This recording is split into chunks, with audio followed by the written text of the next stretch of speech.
What is up, people? Let's see if this streaming thing is working. I think maybe it is not, because I'm not seeing anything here. Oh, there we go. Okay, so I think it is working. So we are playing the 45 plus 45 league on Lichess.org. I think my opponent has already challenged me. We're up in the match, but there's still plenty of time to throw it away. So, okay, here's the challenge. I have the black pieces, which is, it's not easy to play with the black pieces, but it's easier than playing with white, so I'm happy. I think he plays e4, and I have a little move order trick for him. I checked his games a little bit. Good luck, have fun. And I see that he plays both the Roy Lopez and the 4 knights, and kind of just switches it up. So I'd much rather face the 4 knights than the Roy Lopez. So I'm going to try something. Here I'm going to play the Petrov. And I have to play quickly or he'll think something's up. If he takes on e5, I have absolutely no idea what's going on.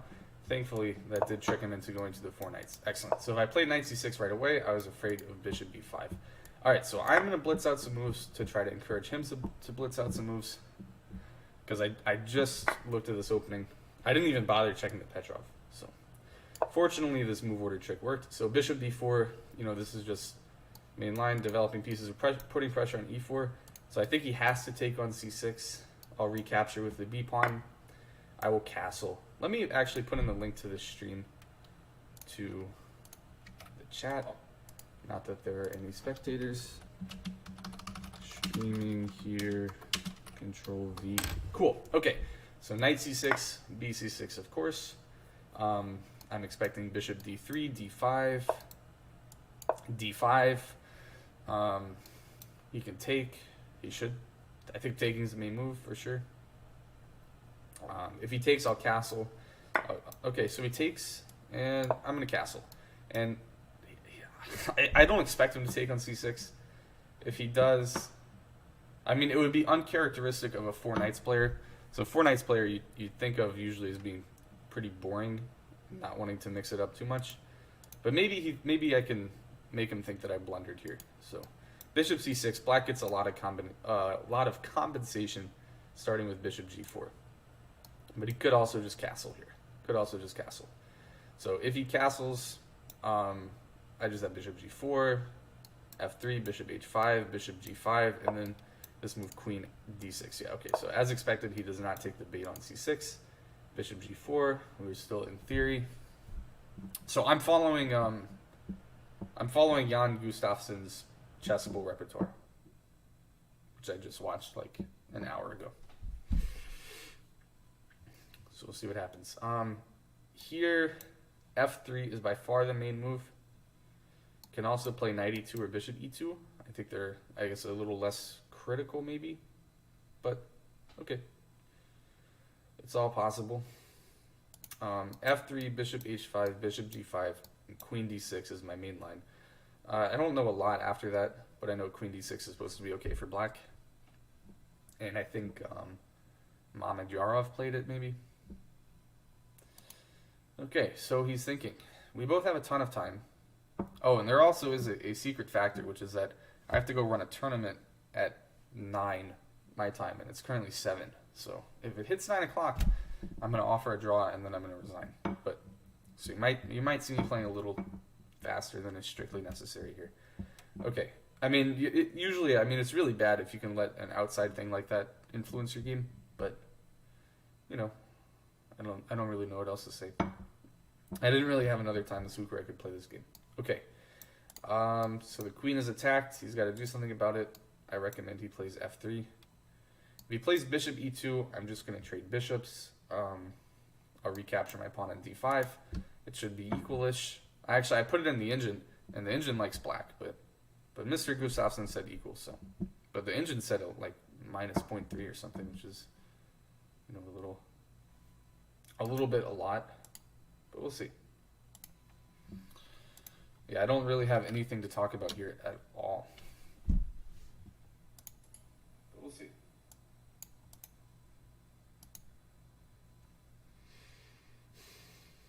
I'm just glad that my move order tricks worked, because I would have been very unhappy after knight c6, bishop b5, if he played some sideline. Like if he walked straight into the marshal, then I'm obviously happy. But I only looked at the actual marshal. I have not looked at any of the anti-marshals yet. So knight f3, knight c6. And then I would have been very unhappy if he took on e5. I don't even know what I was going to do then. I was thinking about playing queen e7 just because I know it's weird. I probably just d6, knight f6 takes, and then I mean white has so many options. You just try to make it work. One thing that I think is funny is that I mean white willingly goes into this Petrov structure. It's the same pawn structure as the notorious French exchange, right? But I don't know. I guess just maybe the knight is misplaced on d5. That's enough. I mean, I just think it's funny that white, you know, supposedly could play for an edge in the Petrov, but the French exchange is some kind of dead draw. Okay. Well, I mean, yeah. If I'm talking about the French exchange here, and we're playing the four knights, and that really tells you that I don't have anything to talk about. So, I mean, yeah, I don't think I'm doing anything terrible here by not thinking. I mean, he has 3 moves. I have some kind of preparation for all of them, I think. I think if knight e2, I am just going to take on d5 with the pawn. If bishop e2, I'm going to trade. He probably plays queen takes, and I'm going to give up the bishop on c3. And then I'm going to recapture this, maybe with the knight. Maybe I'll play rook e8 first. But at least it's some equal position. If f3, then he gets into the main theory here. So, I'm in book, he's not. He's thinking. That's fine.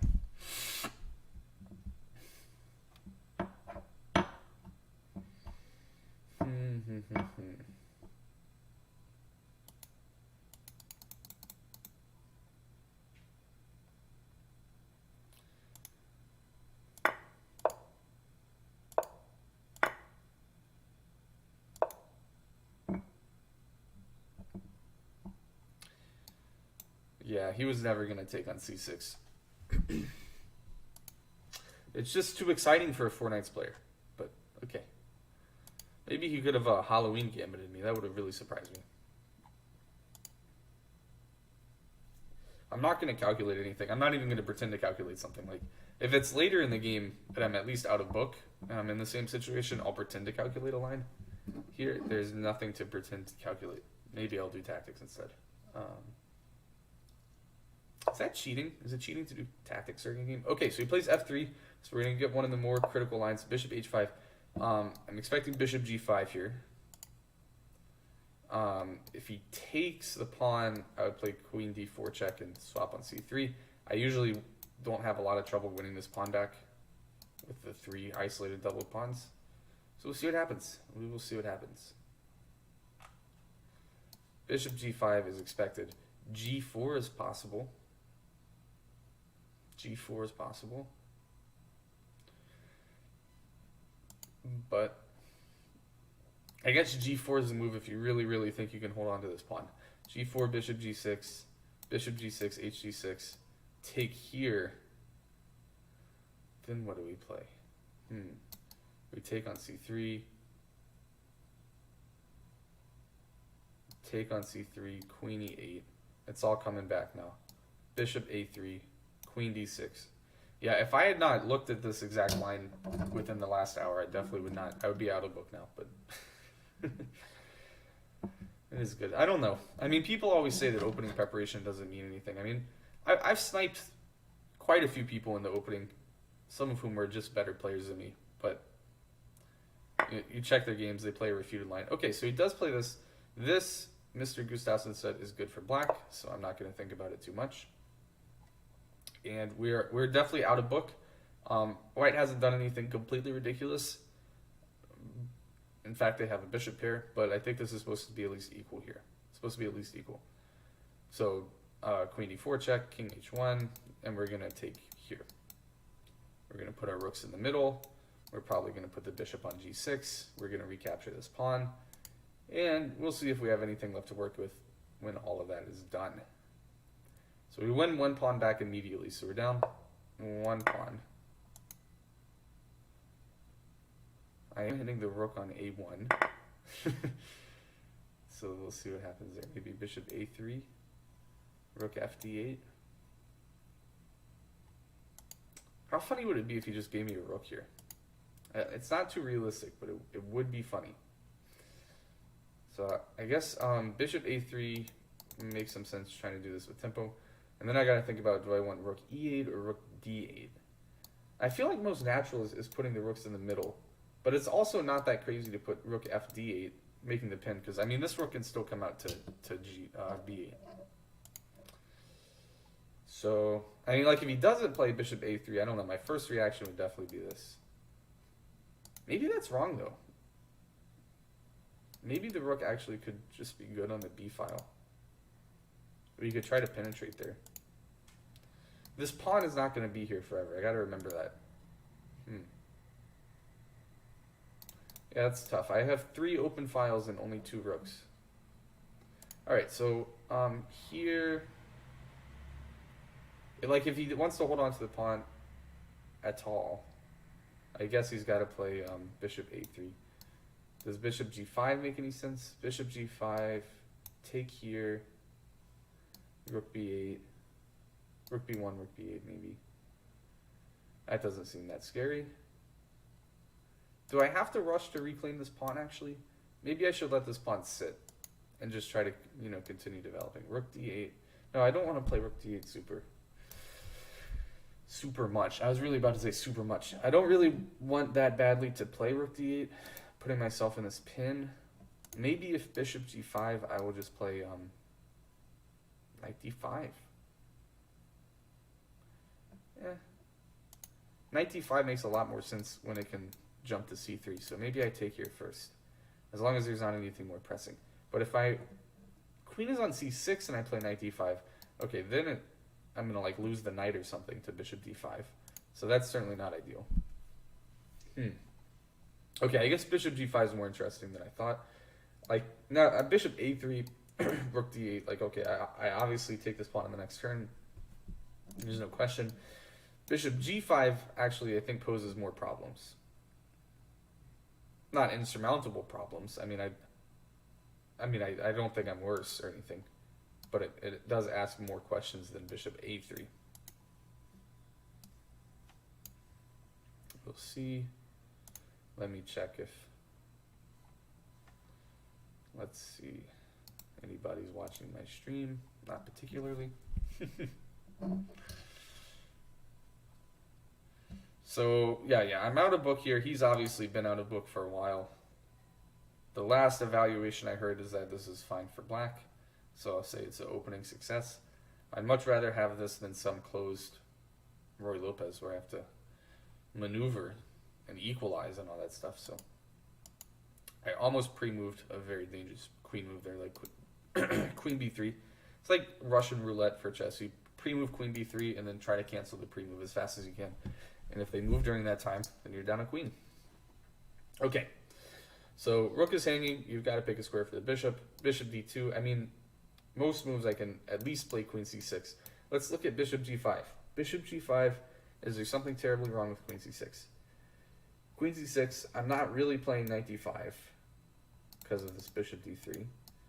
So, and I don't really want to play rook d8. No, it's just not perfect. It's just not perfect. My pieces are not maximally harmonious here. I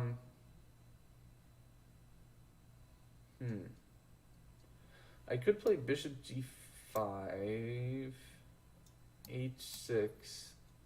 I assume they won't take. Now knight d5 at least threatens this, but just rook e8. Well, rook e8. Oh, actually, if I put my knight on d5, I'm walking into bishop h7. Yes, I am. Okay, so I have to be a little careful about that. Maybe, in fact, bishop g5, maybe I better just play bishop g6 unprovoked. I mean, do you really play bishop b5? So, one thing I noticed with recording these videos is that if I have to explain my thought process, I calculate like 100 times slower.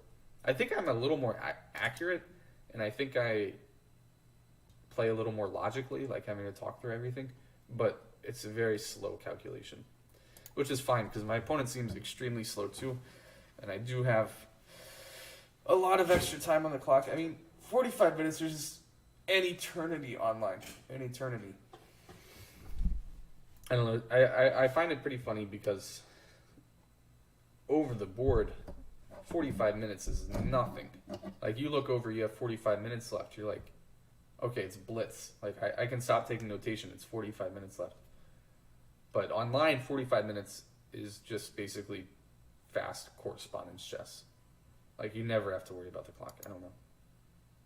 I say that, but I've been in time trouble in one of these games. So, yeah, right now my record in the 45-45 league is 1.5 out of 3. I lost as white in the Italian, not great. I won as black in the Marshall, and then I drew as white in the French Exchange, which, yeah, I mean, I played the French Exchange, I drew, but like I told my teammates after the game, like, interesting stuff happened in between, so don't just judge it by the opening and the result. Alright, so now here's the part where we realize that I seriously considered bishop a3 as a candidate move for the last 10 minutes and did not see the move queen takes a3, while talking about how much more accurately I calculate when I'm commentating. I don't know. That's ridiculous. And it's a completely absurd oversight. Bishop a3, I truly thought, okay, I'm going to put my rook on d8. Crazy. Just crazy. Well, in that case, what's he thinking about? Like, bishop d5 only move? Unless he's really thinking about rook b1 or something. I mean, watch him just hang his rook. He's going to think for so long, and he's going to play, like, bishop b5 or rook e1 or something. Yeah, I'm not a good calculator. I've been a better calculator in the past, but not that much. Like, my best chess tempo rating is like 2150, and that was a long time ago. Like, my USCF rating was substantially lower when I achieved that, which tells you that in all this time I've gotten worse at calculating. I think I've just gotten better at playing, like, obvious moves, if that makes sense. Like, I used to do really, really ridiculous stuff in the opening. Now I only do some ridiculous stuff, but I compensate for it by hanging more pieces and not seeing that I can take the bishop on a3. Okay, so bishop a3 is not a move. So in my opinion, like, what are you? Bishop f4 takes. Like, bishop g5 seems like the only move to put any pressure on me. Okay, I mean, he's thinking a long time. I assume he will find this move, so I've thought a little bit about it, but I should actually come up with a decent response. Bishop g5, I was thinking about bishop g6 immediately. What? Is this really so crazy? Queen takes c6.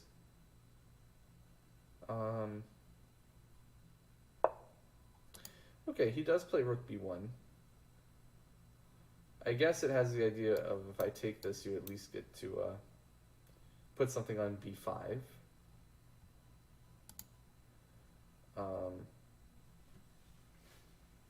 Okay. I could play the move bishop g6 here. Bishop g6. If you trade, it seems good for me. You can't move away, obviously. You can do nothing. Bishop g6, bishop g5. Do I really want to make this trade? It chops the pair of bishops in half. That doesn't ever seem bad, right? And it stops the bishop h7 trick, possibly allowing knight d5. So bishop g6 is definitely a reasonable candidate move. Taking on c6 obviously has to be a candidate move. And I don't know, just something ultra slow like rook d8. Okay, so I guess, is his idea really to play rook b7? I don't think so, but if I play rook d8, maybe he does. So rook d8, rook b7. Now, if takes, you can at least take on a7. This seems a little, I don't know, what do you call this, like, artificial or something? I don't know. I don't know the right word. It seems weird. And the rook seems loose. But I don't know if I can actually do anything about it. Like, rook d8, can he literally just win a pawn with rook b7? I can play queen a5 and nothing else, but okay, this is not ideal. If he can really get away with rook b7, I'm not happy. Okay, so maybe rook d8, rook b7, bishop g6 now. Maybe bishop g6. Yeah, bishop g6 seems like a more reasonable move order, I guess. I still want to play rook d8 and just ask you, like, what are you going to do about this pin, you know? So bishop g6, maybe... maybe the idea is rook b3. Yeah. Weird. I think bishop g6 makes a lot of sense. Okay, let's check bishop c6. I don't know if there's anything wrong with it per se. I guess bishop b5 is slightly active. Obviously, you cannot play bishop b5 if c2 is hanging. So that's my idea with bishop g6. Is, well, let's blunder check, I guess. Could be some bishop d2, queen c6, bishop b5. I come back and take on c2. Yeah, I think adding this pressure to c2 makes some difference. And I can follow this up with rook d8, where I'm actually threatening to win a pawn. Or I can even trade rook d8. No, maybe not that.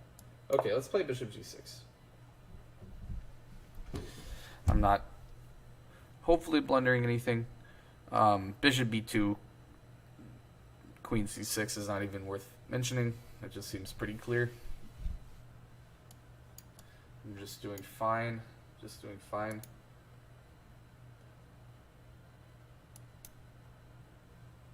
Okay. Oh. I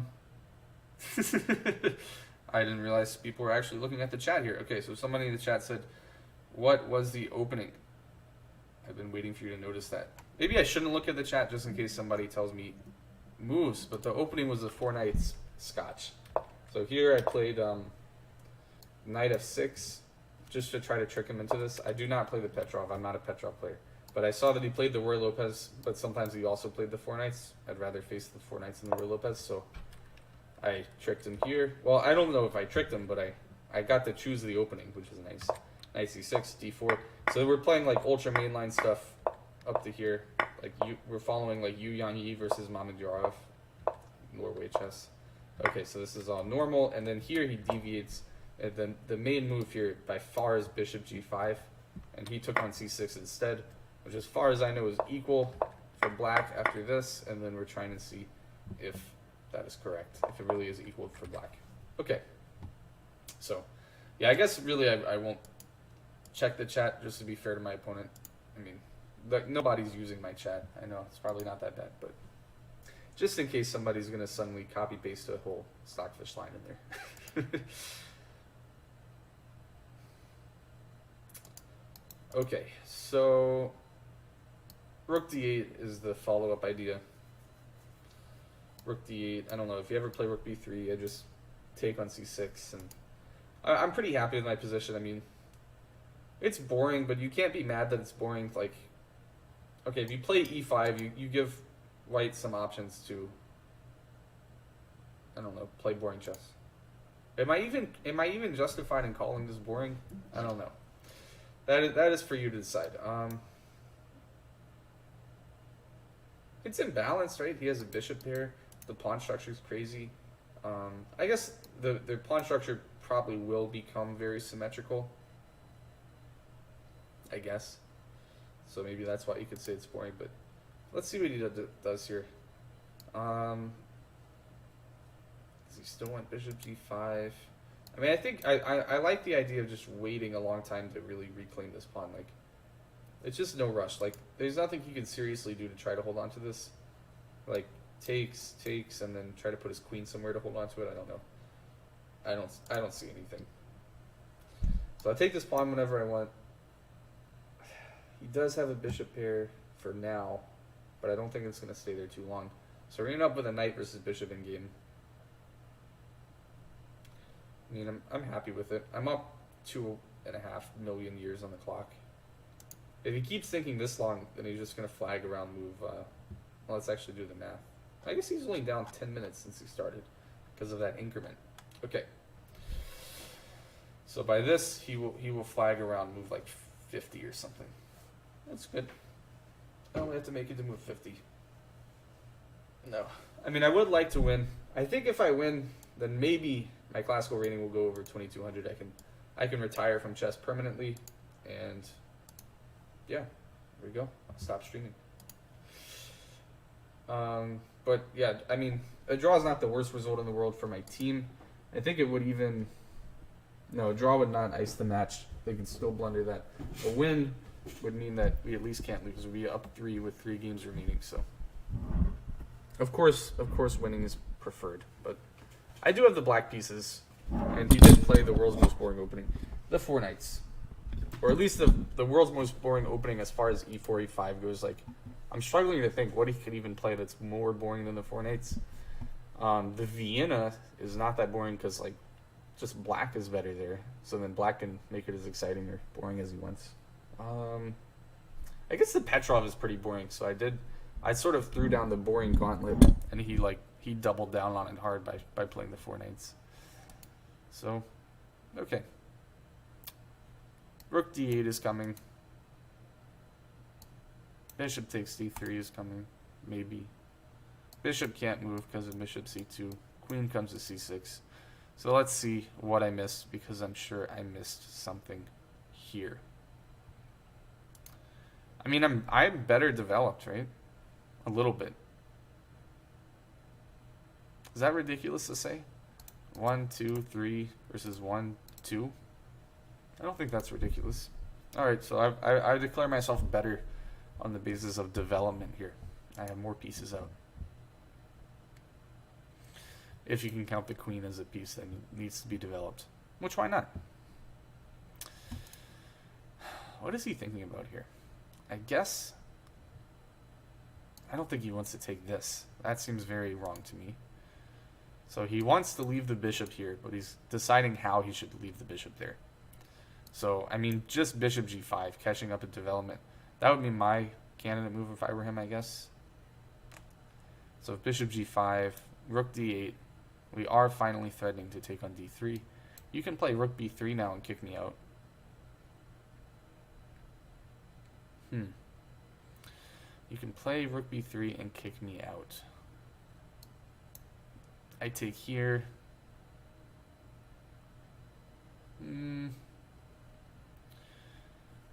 Yeah, I mean, yeah, I want to be better somehow, but I'm not better. I'm definitely not better.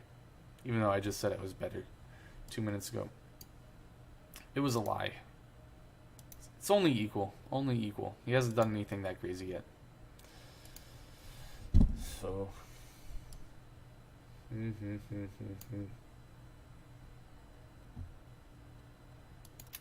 So after this, I need to go run an online tournament, which I don't know anything about yet, but hopefully they're going to show me how to do it. And then after that, I'm going to teach some kids how to blunder all their pieces on Zoom so they can play like me. I haven't blundered anything in this game. And so far, okay, my first game I did not play that great in the Italian, by which I mean I got crushed. But the second 2 games, just by the metric of average cent upon loss, they were unusually good for me. Okay, he does play rook b3 immediately, which I will take as a sign that he really couldn't find a good move here, because that doesn't seem that impressive to me. I mean, I just take the thing on c6. If your life's ambition is to play bishop b5, I grant you that. You can play bishop b5.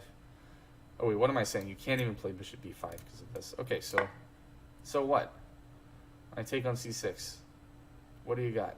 What's the point? What is the point? I'm now, close to equalized again. Close to equalized again. I'm just making up words sometimes. What am I saying? I've equalized in material. That's what I'm actually trying to say. I've equalized in material, and we can see if there's really any argument that I'm not just equal here. I can take the bishop pair back anytime I want it. So it's a knight versus a bishop. I don't know who that favors really in this game. They look pretty evenly matched. I guess he can try to play against my knight. Maybe try to keep it out of the center somehow, but yeah. I mean, no, it's still a position where you can get, like, outplayed. There's still a lot of pieces on the board, but it's equal. So, like, when you know the position is equal, it gives you some kind of security blanket here.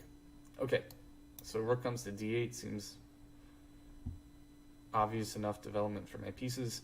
I could put the other rook on d8. I guess I was talking about this a while ago. Do I want this rook on d8 or this rook? Depends, basically, would I rather contest the e file or the b file?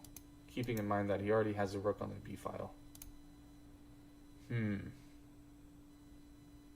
have no idea.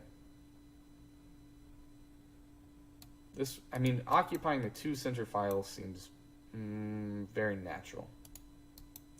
Rook b8 doesn't seem like it's doing so much. I mean, the file's already fairly controlled as long as they don't start allowing, you know, bishop b5.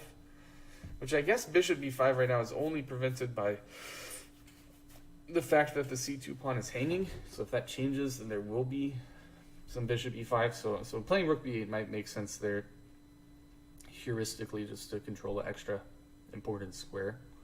I don't see anything that's similarly important on the e file, except for maybe e4. E4 is already controlled by my knight and bishop, so I don't think that I gain a lot by adding a rook to e8. Okay, well, if that's the case, then I should probably play rook f to d8, right?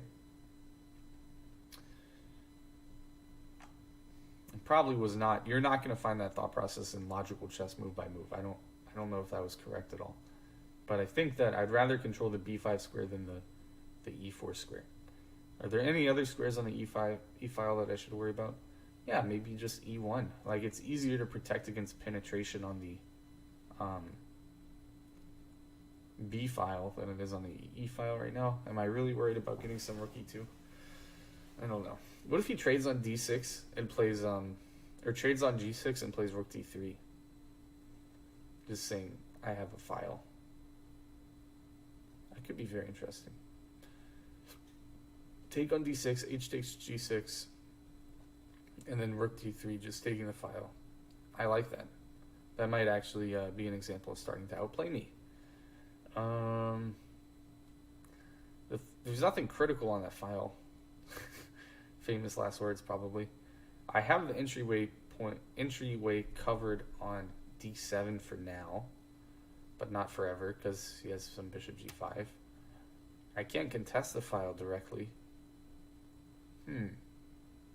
What exactly do I have there?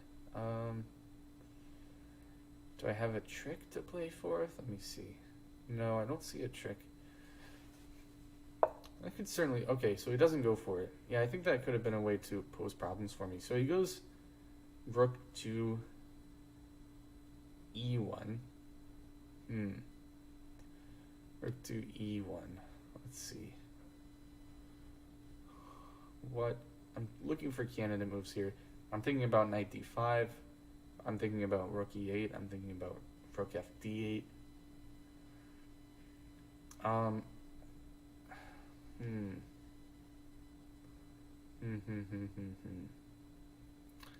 Yeah, I'm starting to actually be worried about this idea of doubling on the d file. He doesn't seem to think it's that scary, but I think it's scary. Just taking on d6 and playing rook d3, and I mean,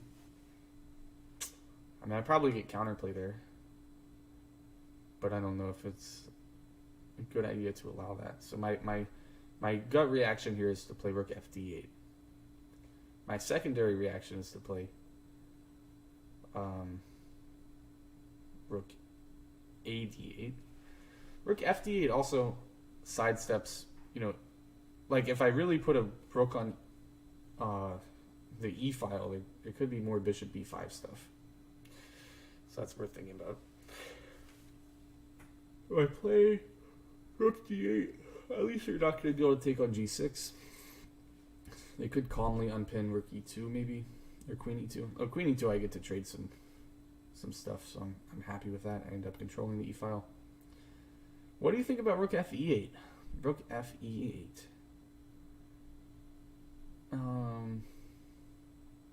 Can they play bishop b5? I guess is critical. Rook f e8 takes, rook takes, then bishop b5.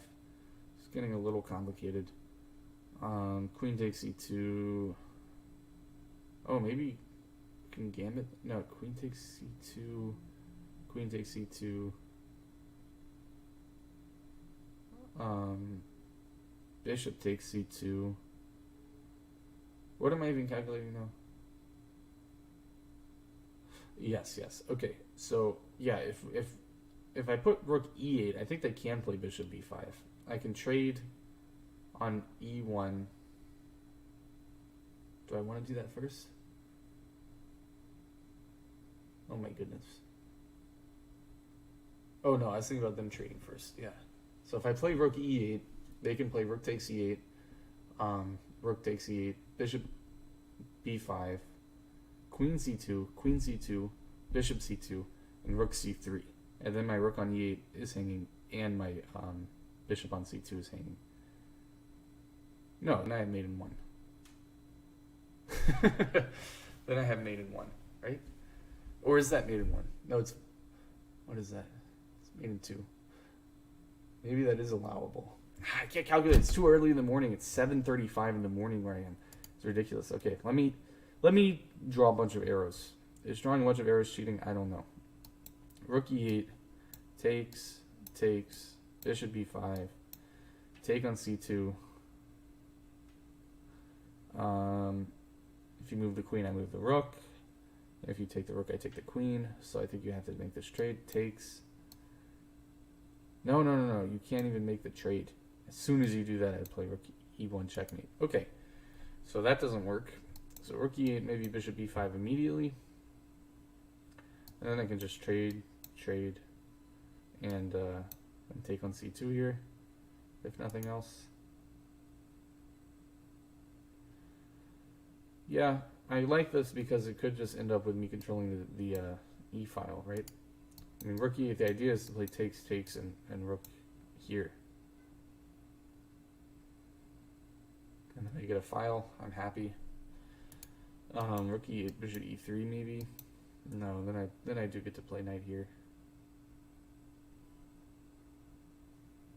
Then there's still bishop e5. Alright, I'm predicting right now, I'll go back and look at the end of the game, but I'm predicting that the reason that I lose this game is due to hanging bishop b5. Pretty sure that's why I'm going to lose the game.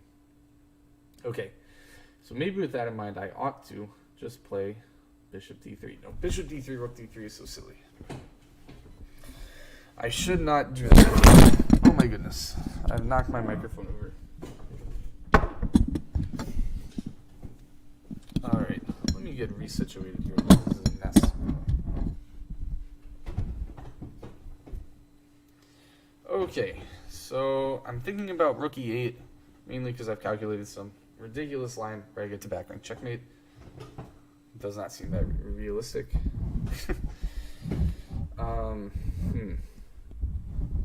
Rook e8. Is there a problem you can pose me? I mean, it looks more natural even than rook d8. I don't know. If I can get away with putting both rooks in the middle, then why not do it? You know, why not do it? Rook e8. Basically, I just want to know, does it blunder something? Rook e8, bishop b5. I can just play what? I can takes, right? So this would be up a pawn for me. Okay, so rook e8 does not hang anything, at least as far as I can tell. It looks natural to contest this open file. It's also natural to pin the bishop. So rook e8, let's see if he plays this idea. Bishop d3, hg3, and rook d3. With me ending up... No, now I also still have the idea of doing this, right? Okay. So I will go rook e8. And I have some nominal threat of taking this. And you having to take with a pawn, because if you take with a rook, then I trade and go queen c2. So there is some threat with this idea. You could go like this: bishop g6, hg6, rook e3. But that I'm not so worried about because I'm protecting I'm protecting this with the queen, with the knight. Nothing's hanging. Okay, so I still have more time than I started with, but I guess that was my first reasonably long think there. Let me think.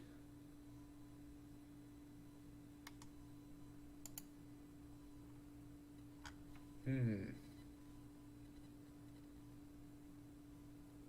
still think I'm not on this list. I don't think I ever will be on this list. Every time I click this button, it adds me as a streamer for like 1 second, but not long enough to actually be on the page. I don't know. I mean, I'm not too concerned.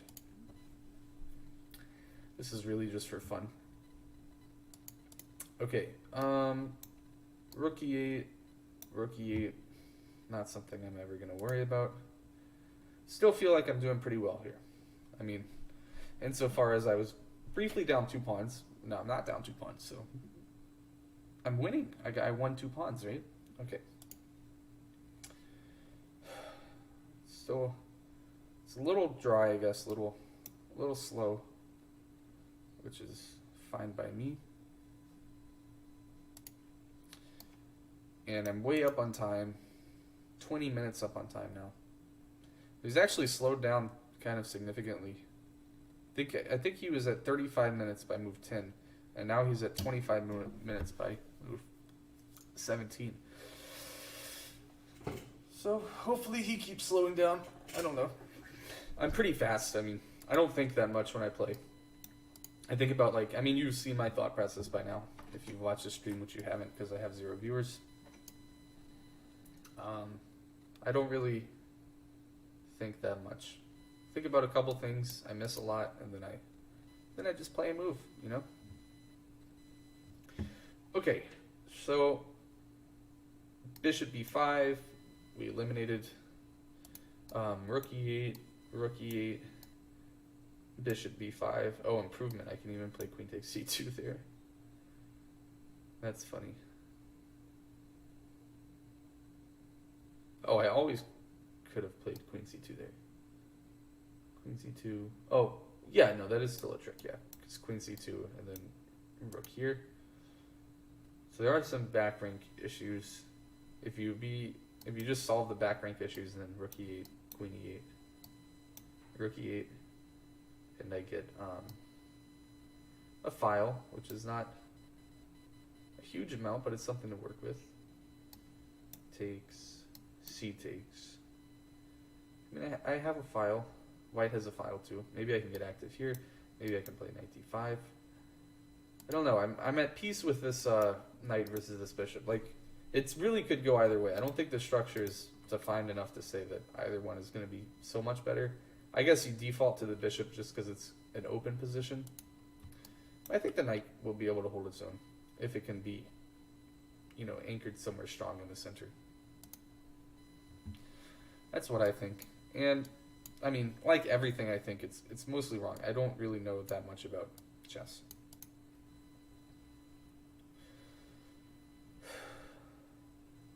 Especially when it comes to the strategy. I mean, for how bad a calculator I am, I'm actually probably better at calculating than I am at positional play.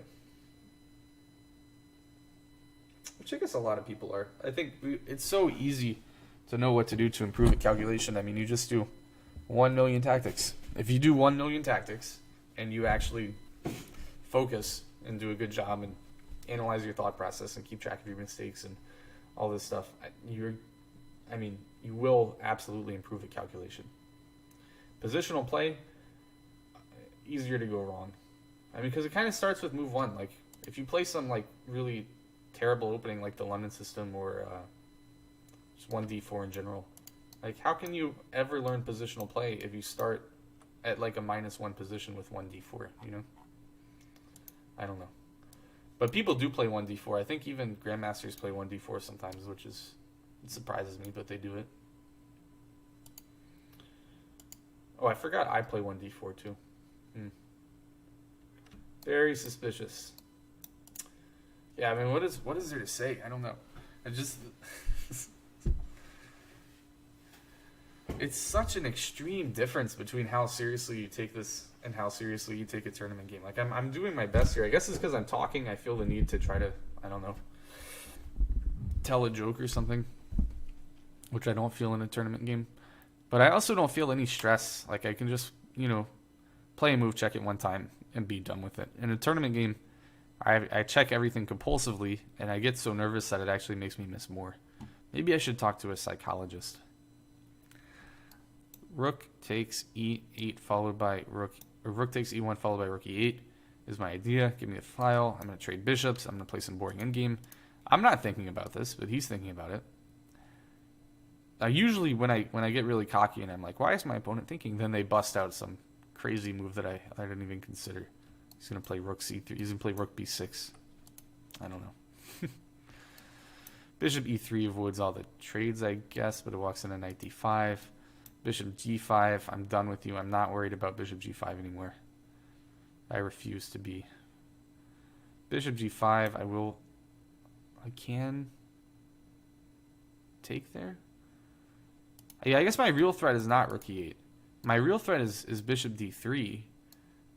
And hopefully this pawn becoming weak. Why am I not worried about this pawn becoming weak? Because my knight goes to d5.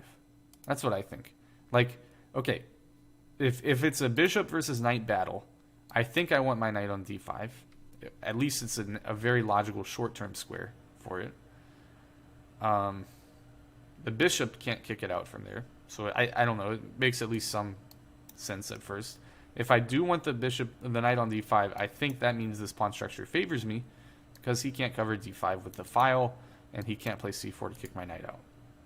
So I think that pawn structure would definitely favor the knight.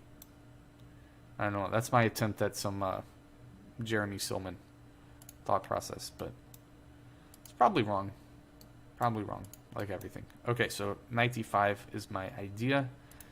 But my immediate idea is bishop takes d3, and then you have a lot of back rank troubles. Like, for example, if you just recapture this with the rook, I just swap. No. My threat is bishop d3. If you recapture with the rook, I actually have queen takes c2, exploiting the back rank, right? If you recapture with the pawn, then I get my pawn structure that I talked about and that I want. If you trade here, that doesn't affect anything. You still can't recapture with the queen. So I think bishop d3 is a positional threat. Forcing cd3, I think will benefit me in the endgame. Okay, so we're 45 minutes into the game, and I still have more time than I started with. It's around this point where you start thinking of making it a bit of a challenge for yourself. Can you actually finish with more time than you started with? Of course, you have to win the game or nothing. I mean, that's the whole point. So,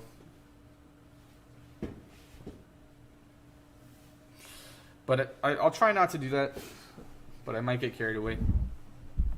I won't intentionally try to finish with more time than I started with, because I did attempt that one time. Tell my story to nobody. I was playing in the U.S. amateur team South in Florida last year, and we were playing a team of 1200s, and our team was like, our lowest board was like 1500, I guess, and then it was me. I was the third board at like 2000. My second board was 2100. The top board was a national master. Am I getting that right? No, I'm not. There was a 1700 in there somewhere. Okay. But anyways, we outrated them by like 500 points. And so, me being very cocky and disrespectful, I decided that I was going to attempt the delay-only challenge, which I'd heard about because some chess brawl guy, National Master Elias Usadek, he was in North Carolina for a while.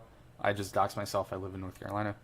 And he was playing the delay-only challenge against some of our local players. So against like a 1900, you try to play the entire game and win the game only using your delay, which typically is either 5 seconds or 10 seconds. So strict 10 second per move. Can you beat a 1900? So I tried this against a 1200, I guess, because I thought it would be an easy target. And like, I'm just lost in like 18 moves. Like, it was just ridiculous. Like, I just blitzed out I played an Italian as white, which thankfully I've mostly given up since then. And I was just like so much worse. So then I was really close to losing the game, and then I started burning a huge amount of time. I abandoned the challenge, and I was really lucky to even make it to a drawn end game, which I was helped by. He really wanted a draw, I think, more than anything in the world. And it ended up being rook and 3 versus rook and 3. Like, we both had these FG and H pawns, a king and a rook, and they were all on the second rank. and I don't know what happened, but somehow I won that. So don't ask me. You might see it in some collection of greatest end games ever played. How to convert Rook in 3 versus Rook in 3. That'd be a good book, actually. Somebody should write that. Anyways, that's my story of why I do not attempt the delay only challenge anymore, because I got very close to being really just blown off the board by it, by completely unironic 1200. I don't know. You can say kids are underrated sometimes, but like I don't think they're that underrated. Like somebody's 1200 usually cannot, like they usually don't know how to develop their pieces. They don't know how to not hang their pieces. So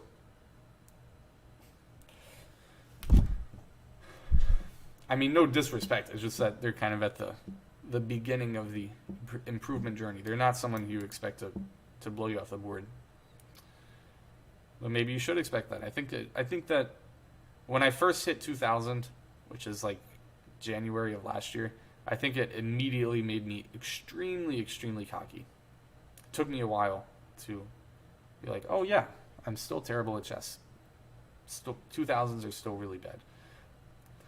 Because like, I don't know, you spend so long like working your way up, like being like 16, 1700, and then to get to a level where you can just crush those guys and they're scared of you is awesome.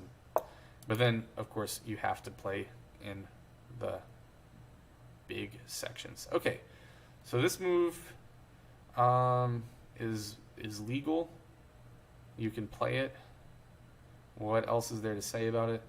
It runs into knight d5, so I don't really like it that much. He gets out of the back ring nonsense. Knight d5. I mean, I don't even have another candidate move. And funnily enough, if he moves his bishop, I still have all the same shenanigans on the e-file and with the back rank stuff, right? So I don't like this move at all. I think that knight d5 is very logical. Uh-oh. I have said something very wrong. There is no back rank because of bishop g1. Okay, so it does change the character of the back rank checkmate struggle a little bit. Play rook takes e3, rook takes e3. No, nothing there. Nonsense. Okay. That said, knight d5 still looks the most natural and good. I guess, I don't know. It's like where the knight wants to go anyways. If you move the bishop and keep it on this diagonal, then you run into this too, right? So, knight d5. What is there to say? I want to play knight d5. I want to, do I really want to trade off the bishop? I guess, yeah, that would kind of fully equalize, right? Which I am still black, so it's not a ridiculous thing. Like 17 moves in, mostly equalized. Do I have? Well, I guess the question is, do I have another candidate move besides knight d5? Knight d5. I mean, it also seems to solve the issue of bishop b5. I'm just calculating, not too much. Because of rook takes, knight takes e3, bishop b5, takes here. Maybe I didn't calculate that enough. Knight d5, bishop b5. Take on c2. Take on e8.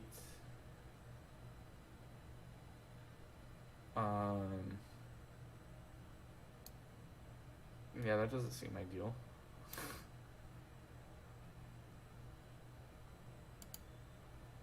Knight d5, bishop b5. Is bishop b5 really annoying? I don't want bishop d5 to exist. I want it to not exist. That's what I want. Okay. I don't want to trade here until I get that, favorable circumstance of being able to play knight d5. Just not sure. If I take now, then there's rook d3, which is not ideal for you and me. I can play rook d8,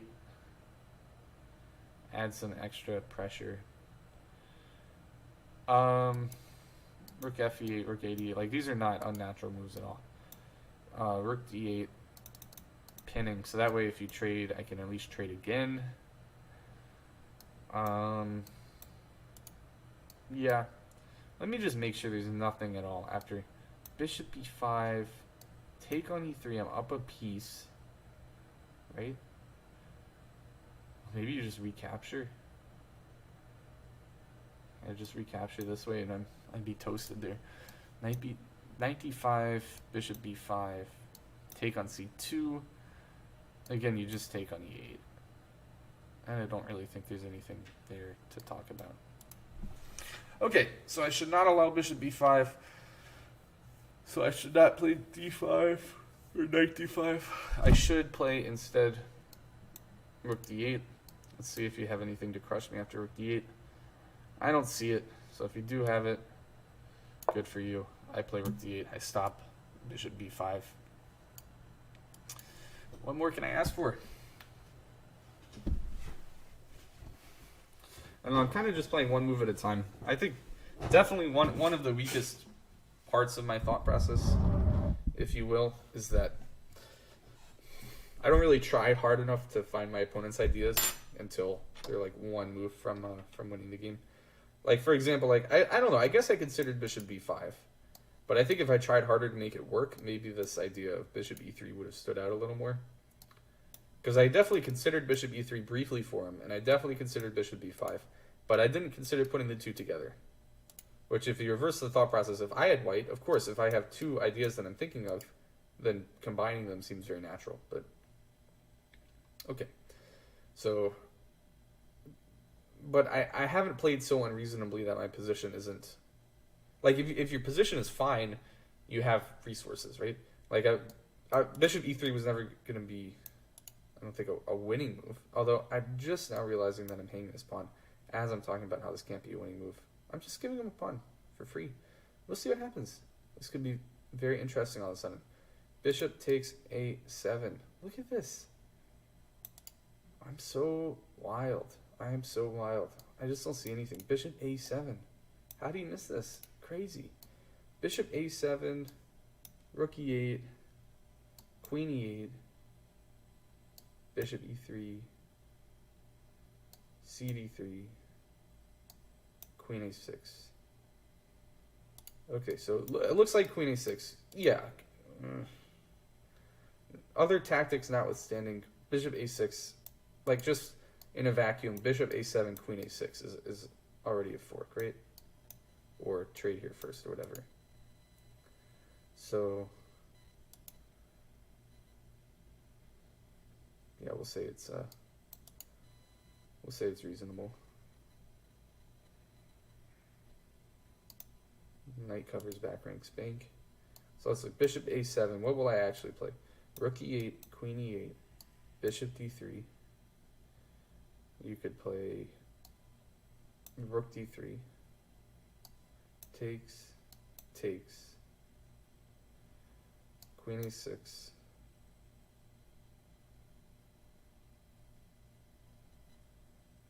How ridiculous is bishop b8? I don't know. Bishop b8, take on a2, take on c7 here with a very, well, I would say, I don't say equal. I say black is actually weirdly better there. Okay, in this ridiculous fantasy scenario where I let them trade off both pawns and then we trade off every single piece in the world, and we just have the knight and the bishop and the queens in all three of these pawns, then black has potential to be better there. Just because the black knight, I guess, is better because all the pawns are on the same side of the board. I mean, at least I'd play for a win there. Crazy time management by him. Like, he just plays the most obvious moves, but he thinks a great deal of time on them. But I'm okay. If he can grab on a7, it works out for him. Ah, my goodness. I'm really not thinking. I'm not thinking at all. This is not good. Not good. Bishop a7, takes, bishop d3. You could play pawn d3. Then I still have queen a6, I believe. And I try to take this. I mean, I'm alive there, right? And I win the pawn back. Maybe even simpler. I don't need queen a6. Queen a4 might be a little more active. So in fact, then I could say even in a vacuum right now, I could play bishop takes a7, queen a4, just hitting these 2 pawns.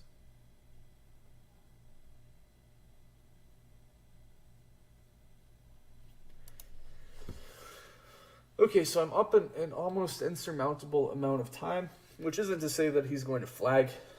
I just mean that he's probably, realistically not going to make up this time difference in the rest of the game here, which is whatever you want to say. So he's going to have to play fast, which he has not shown any ability to do so far. Wow, 1896 blitz rating. Interesting. I'm shocked that people's classical ratings are so much higher than their blitz. I guess I'm not shocked. I'm far from shocked, but it is worth noting, I guess. I mean, notice I guess my blitz rating isn't that higher now. Okay. Oh, it is. Okay. Yeah, I'm 2200 blitz and right about the same. He does play bishop a7. Okay. Let's go for this line. I mean, surely he doesn't think that bishop a7 wins a pawn. If he does, then I'm going to be, well, hopefully he's not right. We'll put it that way. Okay, rook e8, queen e8, bishop t3, rook e3, takes, bishop a6. This is really what I'm calculating. Really? That seems a little bit silly. Okay, what about queen a4 right now? Keep some more pieces on the board. Maybe rook b7 there. It could be bishop takes here. C takes.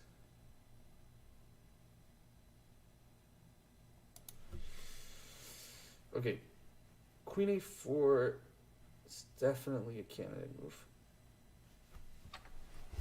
And my other candidate move would be to try to... Well, I don't know. Why do I want to trade everything? Because if these pawns both come off, like I said, if it's just a queen and knight versus queen and bishop in game, I think I really could be a bit better there.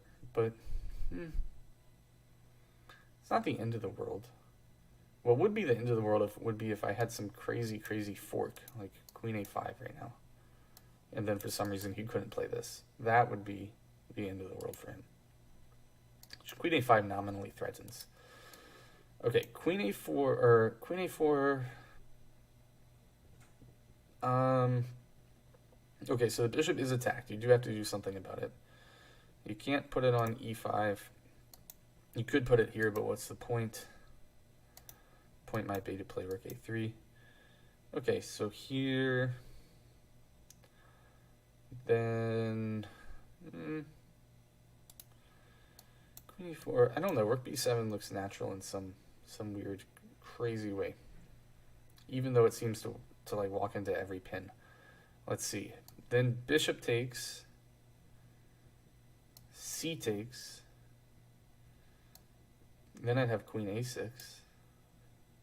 Ruh-roh. Queen b8. There's still no back rank stuff.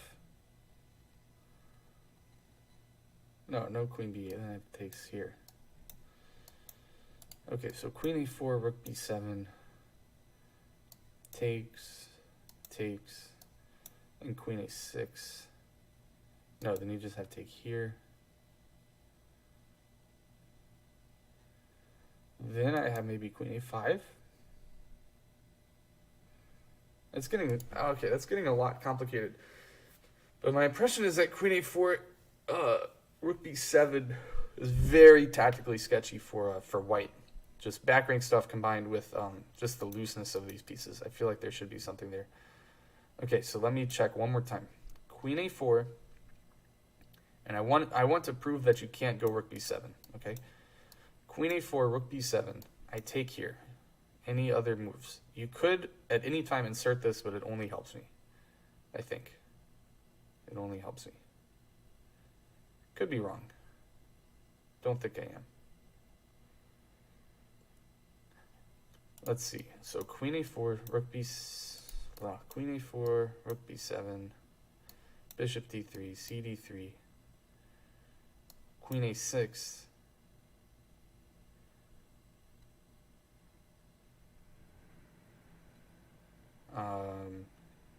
takes, queen a5.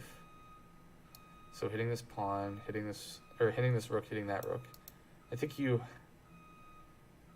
have to trade? Could you play something else? You could play this. Okay, you could play that. Then could I play... maybe that doesn't work. You have rook e7 there. I did not see rook e7.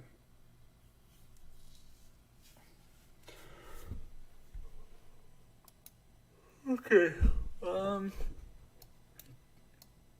Queen a4. Rook b7. There's got to be something interesting here. Gotta be something interesting here.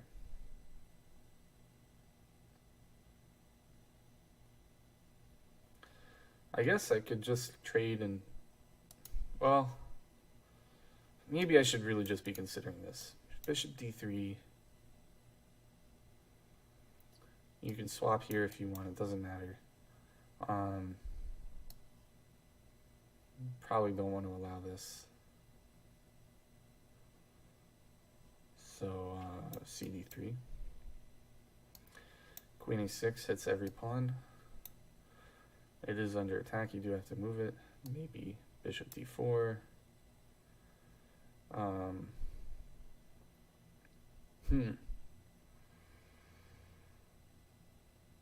Bishop d4. Yeah, then I have takes on a2, and if you take on f6, I take on c2, and again the backline comes to the rescue. I think this is simplest. I'm just not sure how much scope it leaves me to really outplay him. I don't know. I feel like I'm making too many draws or giving too many chances to get to these in-games, but I think that's actually a mental bias that I have, is that I think every time we get a slightly equal in-game, it's going to be a draw. It's really not the case. Okay, so I think this wins my pawn back, so I'm going to play it. Bishop takes d3. Oh, wait. Did I just miss rook takes d3? Or are you trying to argue that doesn't matter? Trying to argue that doesn't matter is what we're doing. Rook takes d3. We're going to swap here. And play what? Originally you wanted this, right?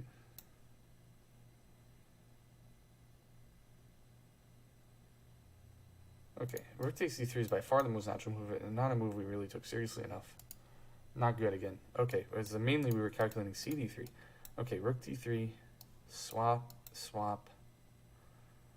I can't take on c2, obviously.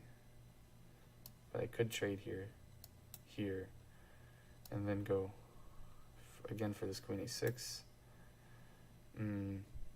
Now you could play queen e7. Threatening mate. No, you couldn't play queen e7. You have your own checkmate to deal with. Oh wait, no you don't. Not if I play queen a6. So queen a4 is more accurate then.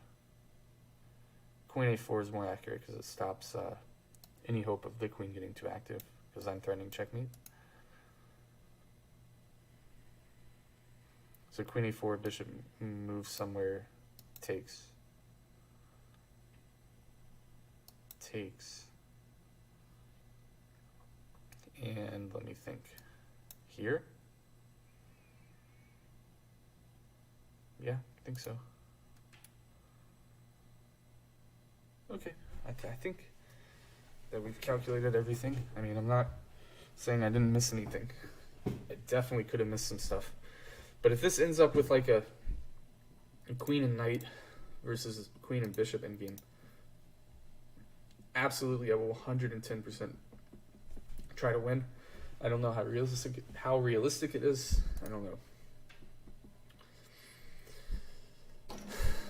I don't know. I hate to blame this on the opening instead of my poor play, but it seems like a fact of life of e5 is that I'm getting a lot more positions where I play some logical moves, I equalize, and then, oh, we're in the end game. All the pieces are gone. You know? Like, whereas this is so... I used to play a very dubious line of the Sicilian where you don't equalize if white plays correctly, but if white plays incorrectly, then you're better, right? And you're just immediately playing for a win. So I don't know. It's definitely a paradigm shift to go from dubious openings to good openings. But let me see here. I don't actually have any strictly Grandmaster repertoire books, but oh yeah, I do. There we go. Here's the I don't know if you can see that. I'll put that up. Tired of bad positions? Try the main lines. So this is I don't know, caught my eye. That slogan honestly convinced me to stop playing my main openings here. Okay, so let me put this away. Did he just swap on E8? He did just swap on E8. Cool. He's allowed to do that. I play rook takes. I mean, I don't see any reason not to do that. You can play rook takes here. I cannot play queen c2, unfortunately, even though I really want to.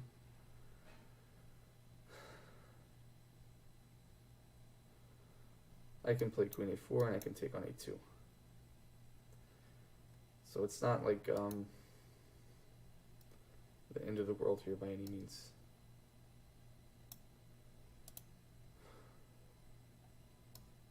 Queen takes.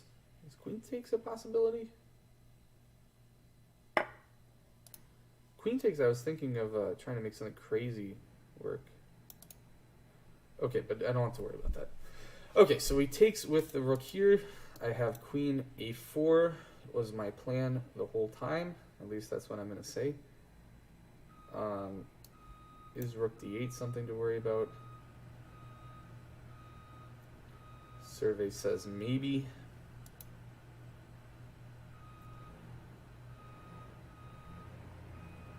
God, I wish I had queen c2 here.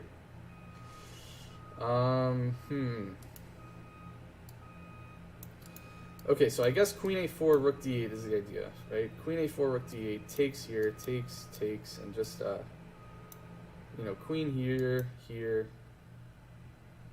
Oh, wait, what am I saying? Queen a4, rook d8. I just calculated a line where he just gives me a free piece. Okay, so he's obviously not going to do that. That is absolutely impossible. Okay, so queen a4, bishop does have to move. Most likely, I don't know, I'm going to pick a square. I'm going to say f2, so it covers this. I'm going to say queen a2. And we get an equalish in game, right? I don't know if there's some huge difference between these two. There usually is. There usually is. So I guess queen a4 is just a little more active in all respects. Like, I don't know. Just a little more active. So queen a4. I like that it covers e8. I don't know if there is some crazy tactic that I'm missing. I'd rather have my queen on a4 where it can come back to e8 and cover this everything. Cover this everything. Okay.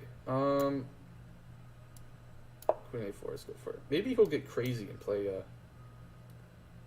no, that doesn't make any sense. Bishop b8. I was thinking bishop b8 trying to tip me into this and then this, but I would just have takes, queen takes, and GG, queen e8. Okay. So that's not anything to worry about.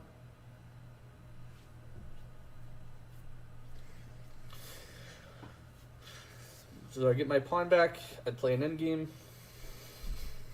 I don't know. I've got to get over this psychological problem I have, which is that I'm like, you can't tell, but there's like steam coming out of my ears that I didn't win in 20 moves against a lower rated player, which I've got to get over. I have to just accept. Sometimes you play endgames. Sometimes you play endgames. Okay, so if he really wants to play double my pawn, so he can definitely do that. I don't think there's anything to really suffer about. Bishop d4 takes. Oh yeah, now it's all coming back. Bishop d4, take on a2, take on f6. I'm gonna play. Can I play queen c2? I want to play queen c2 so bad. Queen c2. No, I think he could just go back. That would have been such a good trick if I could have played that. Okay, but it doesn't work. I'm not crying over spilled milk. Bishop d4. queen a2, bishop f6, gf6. Hopefully I don't get checkmated over here. I think I should have enough. You can, I mean, rook d1, and I'm going to queen e6, takes. Unfortunately, I don't think I can do better than a draw there, and I'm not going to risk too much to make it. It's a shame. I mean, a draw is good for us in the team matchup, so he does have 8 minutes left. I'm sure I can come cause some problems for him. I don't know. Like I said, it's a psychological problem that I need to get over. I'm never content unless I've just absolutely crushed my opponent in 15 moves. Which, okay, my opponent's solid. My opponent's probably like 1900, 2000 strength. I should not really. I don't deserve to win every game without playing an endgame. Like if he plays reasonably here, and I absolutely have not played my best either. So, all right, it is what it is. We've got an endgame where I want to say it's equal, but realistically, like he could be the one who's a tiny bit better, just because the pawn structure, the king exposure, and the d file. Well, when I put it like that, it sounds like he's a lot better. I don't think he is. Material's still equal. I have a file too. I think I could deal with everything, but maybe he is a little bit better if he plays bishop d4. That is. So bishop d4. Man, I wish that queen a2 takes, queen c2 worked. But queen c2, bishop d4. I'm just checking one more time because it's so funny. Bishop d4. And there's really no backrank tricks anymore. Try c5. No, not c5. That doesn't work. Okay. All right, so it doesn't work. C'est la vie.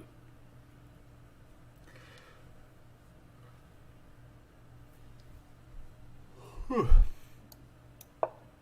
Bishop f2. Logical enough. I can probably just take this and re-equalize the pawn structure. I'm happy that he didn't take the opportunity to trade the bishop for the knight, because now I will, I don't know. I'll delude myself into thinking that the knight has some power here. All right, I'm going to equalize the material here. If his life's ambition is to play rook d8 and trade rooks, that's something that I'll give him. And we got something close to what I had calculated after, like immediately after I hung the pawn on a7, which I say that as if it was so long ago. It was 4 moves ago. There we go. I semi-successfully calculated 4 moves in advance. A new record for me, I believe. We got something like what I thought would happen, although I think I had even these pawns traded. Okay. So pawn structure is equal. The imbalance is bishop versus knight. The imbalance is bishop versus knight. So,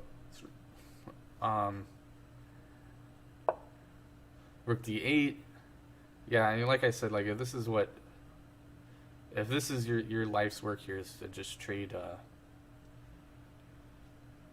rooks. Who am I to say you can't trade rooks? I have nobody to say that. So queen e6 seems super logical. Queen e6, like, okay, go for it. Trade rooks, my friend. Trade rooks. And then we'll see where I can put this knight. d5. Will it run into c4 immediately? These are the questions my opponent must answer. Trading here, trading unprovoked doesn't really make a lot of sense. I'm also going to be rude. I'm going to predict that my opponent offers a draw within the next 5 turns, and I'm going to decline it. So we're just calling that in advance. I could be totally wrong. I don't know if my opponent is really just trying to draw, but it's a prediction, nothing more. All right, so white should be a little bit for choice, I guess, because the knight can be restricted, and there's pawns on both sides of the board, which there's some principle that says that's supposed to be better for the bishop as opposed to the knight. But we'll see. I'll do my best to get the knight active on d5. I will get out of back rank stuff. Do I play g6 or h6? Yeah, I'm sure that Dvoretsky could write a whole novel about why h6 is the world's worst move. Like, you're an idiot if you play h6, because there's this 25 moves force line starting with g6. I mean, h6 seems on principle better because you have a dark squared bishop. So I don't want to weaken my dark squares. I don't know how true that heuristic is, though. Yeah, I guess I'd rather provoke him into trading somehow, as opposed to trading myself. Unless I've already played g6. No, yeah, g6, bishop d4. Like, this is just seems a little annoying.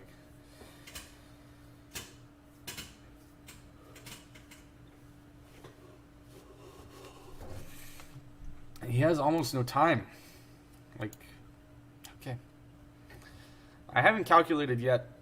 I'm not sure that I'm capable of doing it. It's still a little too early in the morning. I do have to go in 40 minutes, but I assume the game will be over by then.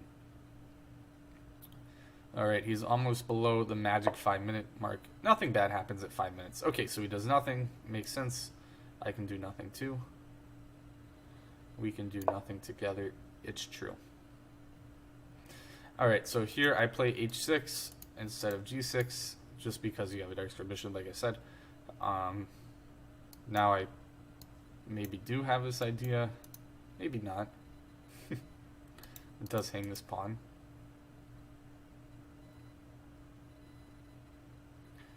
Let's let him redeploy his pieces. See what he does.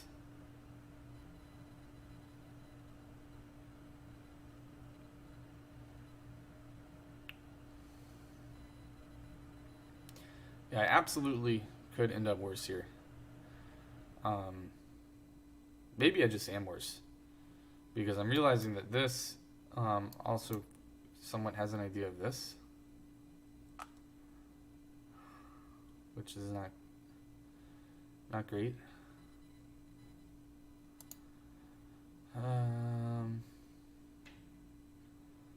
Maybe I need to make something work.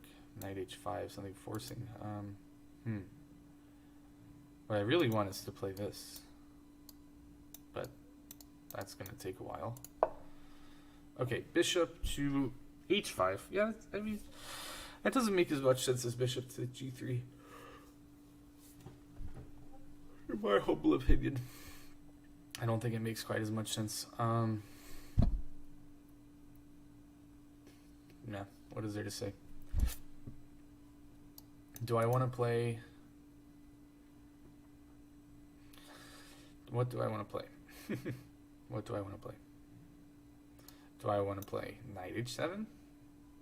Here? I mean, knight h7, knight f8, knight g6, maybe? Knight h7, knight g5. It would at least threaten this. Oh, no, it wouldn't. Truth hurts.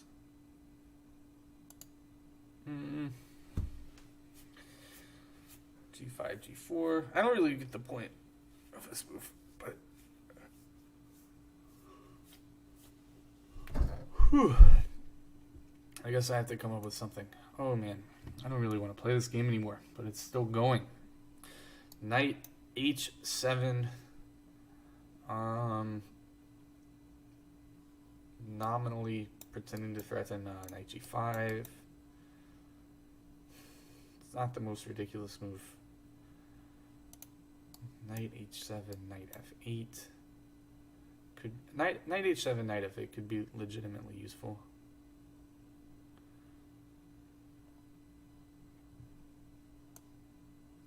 I'm gonna go Knight H7. Okay, so here now if he really wants to trade everything, he absolutely should feel free to do that. I play C6. I don't believe that I'm worse.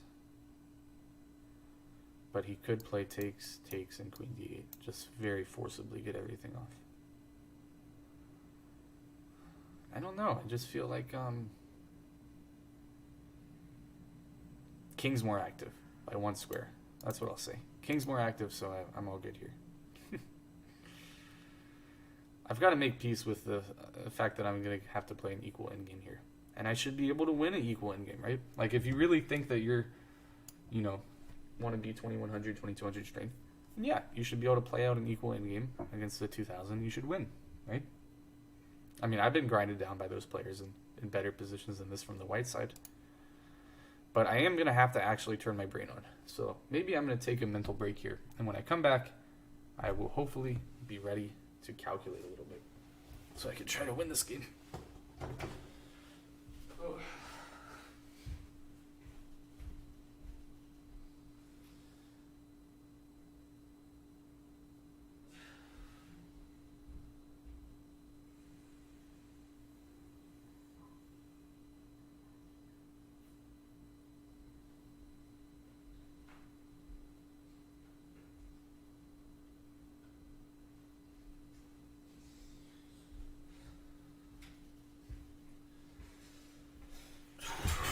Alrighty, let's see.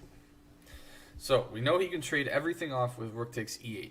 Does he have any other candidate moves here? And what is my idea? My idea, I think, is just, first of all, to park the knight on f8, just saying, at least get out of this check, kind of, right? So knight f8, I have the idea of rook takes d8 back on the board.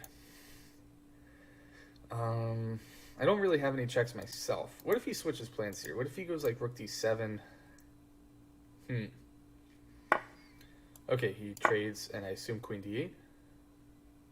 If queen d8, I don't really have a choice in the matter. I think I have to trade. And I think I want to trade. Okay, here, there's no move except c6, so I play it. And here, bishop e7 could be a nice show of technique, perhaps. Okay, so this is the position that I'm trying to win. I guess my main hope is that the king becomes very active very quickly, and that the knight has more maneuvering capabilities. The pawns are not ideal. Like, I guess I'd rather the pawns be over here if I really want to maneuver with the knight. But, I mean, at least they're not on, like, a7. If they're on a7 and a2, then the bishop is favored for sure. Here, I think that they're close enough that I can keep my king ambiguous, right? My king on d5 can easily protect either the king side or the queen side. So I don't think that I've done anything unreasonable by allowing this in-game. I think he could have tried for better, honestly. But, okay, I'm not here to judge my opponent's play. He goes to activate his king, which I think is definitely logical. King f8 is my main candidate move. f6, this might actually be faster. I should calculate. Here, king f2, here, move, here, here, here, here. So this is what we end up with. Whereas f6 here, if I just go straight there, here, here, here, seems a little better. Maybe I have a g4 idea. So f6 seems to win the race a little better. So f6 here. It does put all my pawns on dark squares. Then, as long as the knight is around the king side, it's not critical by any means. As long as, like, you know, king's on e6, it should be not the end of the world. Maybe it's something I could have thought about. Okay, he brings his king up, I bring my king up. Yeah, I mean, this is, of course, equal, but I will try to pose some problems. One of the best things I can do is accelerate the pace of the game. Try to make him think that he needs to play faster than he really needs to play. Of course, he has a ridiculous 45-second increment. But if I can make him think it's blitz, you know, this is a position that I could win in blitz, if nothing else. Okay, so now I need to think about how I'm going to get my knight into the game. So knight f8 is the obvious start, and then I have to decide knight d7 or knight g6. And is there any attempt to trap this bishop?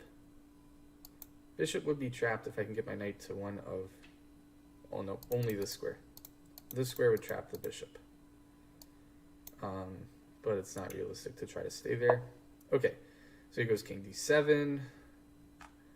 All right, so he's thinking about grabbing this guy. That's a guy I do not want him to grab, so king d6 is the first candidate move. And nothing else actually looks that reasonable. This does not impede my ability to rewire the knight. I think it would be absurd to allow him for this pawn to run with the bishop right there, so I'm going to reject any kind of crazy knight maneuvering, and I'm just going to play the obvious king d6. Okay, so now bishop d6 possibly could throw a wrench in things. I think knight g5 comes next. Okay, So he wants this.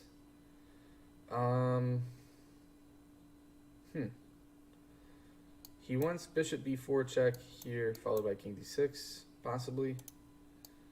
Maybe bishop g4. No, knight g5, bishop b4, king here, and here. This doesn't seem like the end of the world at all. In fact, it seems like your pawns could become very weak there. So knight g5, definitely a candidate move here. Let me advertise my stream one more time. Whisper streaming here. Just for fun, just in case anybody wants to watch it. Okay, so let's see. So he wants bishop b4 check. I think that bishop b4 check is not that critical, as long as I don't do something completely ridiculous like play knight f8. So I can play bishop, or he can play bishop b4 check. I have this, and then this does not seem that bad, actually. Okay, so I think we should just go straight for... Oh, well, let me think. Knight g5 check here. Here, he doesn't have it, thankfully, because of bishop e6 check. Or knight e6 check. So as long as the knight can come to e6, I'm holding everything. I don't have to worry about that. Okay, so knight g5 comes. Let's see. Bishop b4 check, king d7, knight d7. It could be very, very difficult, borderline impossible to win this. Best hope is a knight fork, or hoping that the king gets too far away from these pawns. I do like to use the word hope a lot. I guess that's not good, but it's not completely unthinkable to win this. I think that I'd rather have the knight. I think I'm happy with the knight's jumpiness. I'm happy with the knight's fork ability. So I think it's he has to find his way through here. Okay, so let me just check that. See if anybody's watching the stream. Okay. So knight g5, my idea is to put the knight on e6. If he gets carried away, I'll put the knight on f4, and I'll win this pawn. That's probably not going to happen. If he goes along with his plan of bishop b4, I'm still okay after king d7, but it is hard to imagine how I'm really going to break through. I'm going to have to rely on the knight because my king's not going anywhere, right? The knight, okay, he does play this. I play king d7. If he plays this, then he's actually lost his way a little bit, and he's going to lose the game, possibly. That might be a little strong. That might be a lot strong, actually. Still, king c5 should be okay after knight e6. Here, you still have even this, right? Bishop g5 takes here. That's not what you want, though. That is not good by any means. Okay, so king c5 I think would be something of a blunder. And let's just see where will this knight end up. It has so many possibilities. That's the best part. Like, it's not like I have a plan for my knight. It's just like you could go. It'd be so annoying here. It'd be so annoying here. Here has potential. Yeah, I just like playing with the knight. So let's see what he manages to do here. I don't think I can be worse, and which is... maybe I'm getting too cocky. Like, how could I lose this game? I could lose this game if he gets his king in this way, right? Potentially. So, like, maybe starting f4. f4, check, here. Could always play g6. Alright, so let me make sure there's nothing else reasonable here. So here... Oh, wait. F4 check. No, there's no f4 check. Okay. Oh, maybe is there? f4 check, bishop f4 check.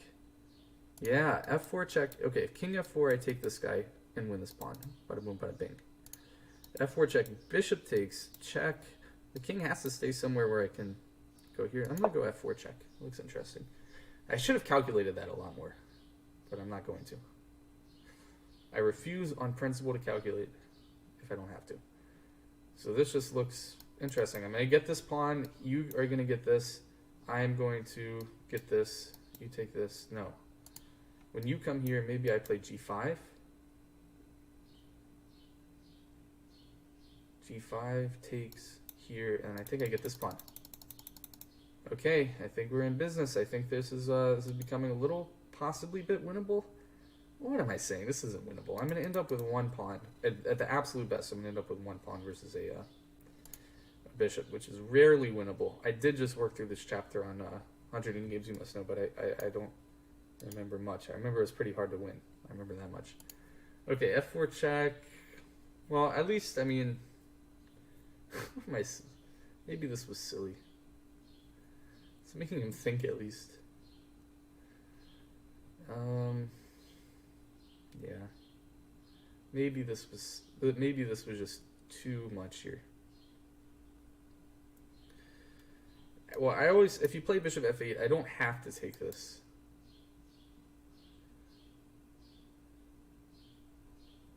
Take.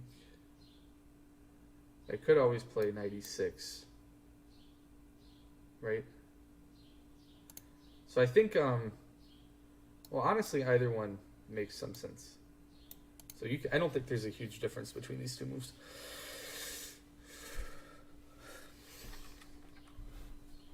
So I get this pawn. I mean, this is kind of, it's the trade that I wanted, right? I'm not going to beat myself up over playing f4.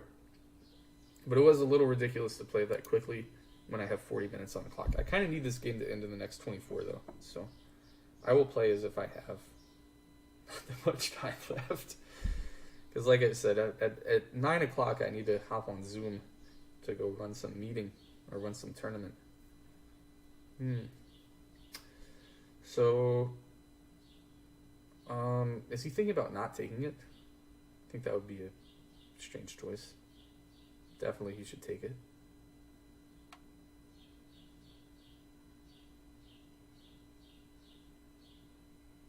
Is he thinking about playing king d4? Takes, here, takes, g4. It's not unreasonable. Okay, he goes for that. Alright, so I get this pawn.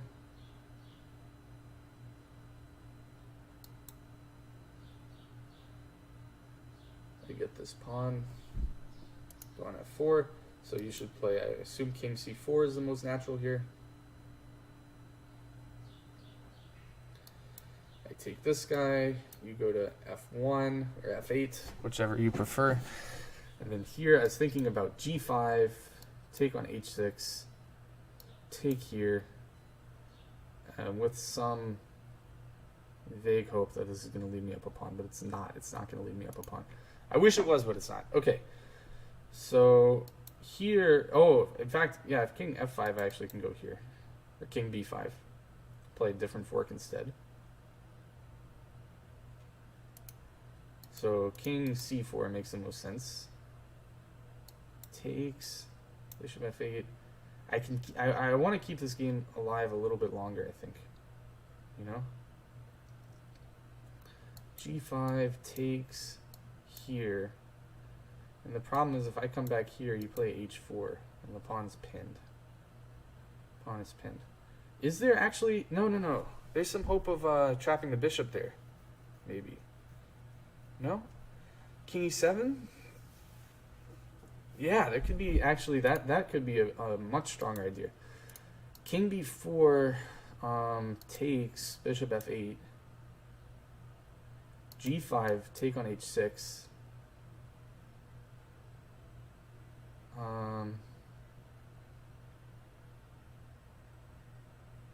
Oh man, take here, and if you don't back the bishop up immediately, then I'm actually winning it with, if I get my king to f7. Oh, really? Okay. What? Really? Okay. Okay, takes. This, I didn't expect that. But if the pawn is fast, the pawn is fast. Pawn could be too fast for me to really entertain thoughts of trapping the bishop, in fact. Okay, so here, like if I want to go crazy, I can do this.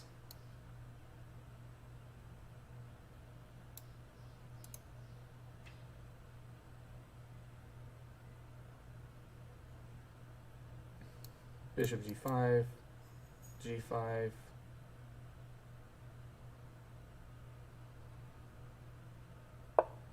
Okay, so now, I mean, the $1,000,000 question is really just, can I trap this bishop before the pawn runs? I suspect the answer is no. I should actually calculate a little bit here. Okay, because I have the option of knight e6, and if knight e6, I probably can't lose. Okay, so g5, take on h6, take on g4. I have a pass pawns. What is it good for? I don't know. Okay, if you don't, okay, imagine you just start running the pawn, right? This is fairly threatening. Or you play king f7, right? So g5 takes, king f7. Maybe I just come right back here. You play h4.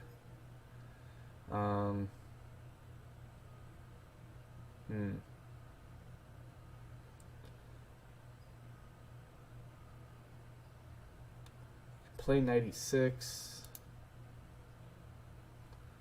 g5 takes, knight e6, and just go here and win the bishop. And this guy is just too fast. He's too fast. But let's double check that he's too fast. g5 takes, I guess, actually king e7 there, right? King e7. You could try h here. Knight e6, c4, king f7, c3. You trade this whenever you want, it doesn't matter. King here, bishop f2, or bishop f1, knight f1, c2 is a tactic. A winning tactic, maybe. Ooh, let me see. This is tough. G5 takes here. And can I trap the bishop in the corner? Let me check if anybody in the world is watching my stream. Okay. G5, bishop h6, king e7. If you play h4, I just play knight h6, so it's just, or knight e6 is a waste of time. You don't have to play it. Can I win the bishop without really trying? In other words, can I get the knight to this square? I don't think I can. G5 takes here, c4, king e7, c4, king f7, c3, knight e6, c2. Oh my goodness. Cannot play that. All right. Pass pawns are good. That is what we learned from this entire experience, is that pass pawns are actually good. Okay, g5 takes. Play it a little slower, maybe.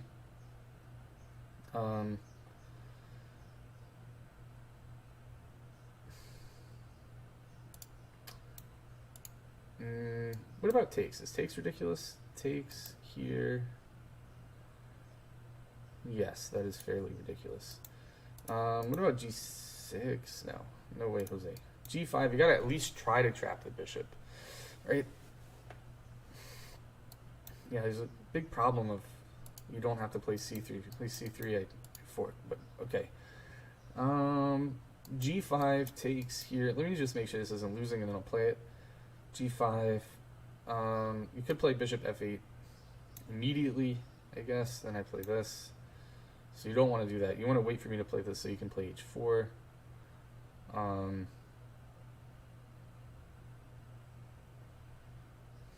don't know. I can just play king e7 once, right? I just play king e7 once. I'm not too far away. I haven't really committed to this whole thing. So let me see. g5 takes. c4. King e7, c3. Back here. And already I can't stop c2. Oh wait, did I count that right? I don't even think I counted right. Thank God I have 35 minutes here. g5, bishop h6, knight g4, c4, king e7, c5, knight back here maybe, c3, and check, That doesn't really seem right to me. His pawn is too fast. He's way too fast. Hmm.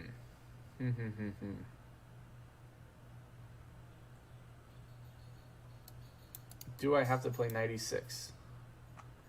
Knight e6 is not that happy. g5 takes here. c4. What's my plan against this pawn?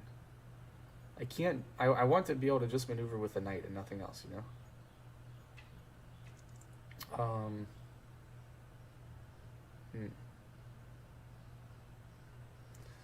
I guess the knight comes out this way. And this way, bishop e8. I have to watch out. If king f7, then b7, it becomes very, very critical that I am actually in time to stop anything. g5 takes, c4.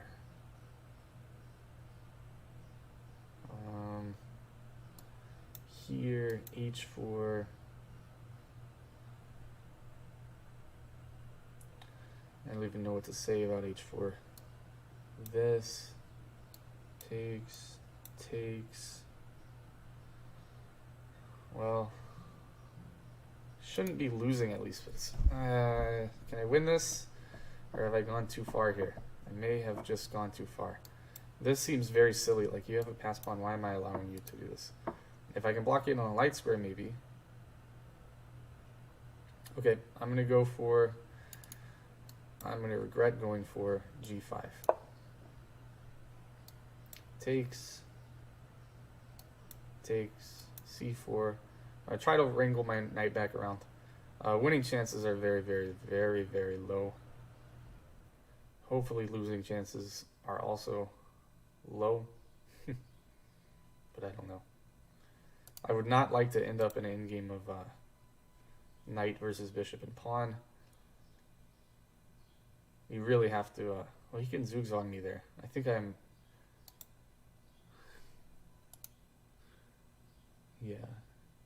I don't even know what the evaluation of that is. Hopefully I don't let him get this h4 move in, right? So take seems critical. Really? What?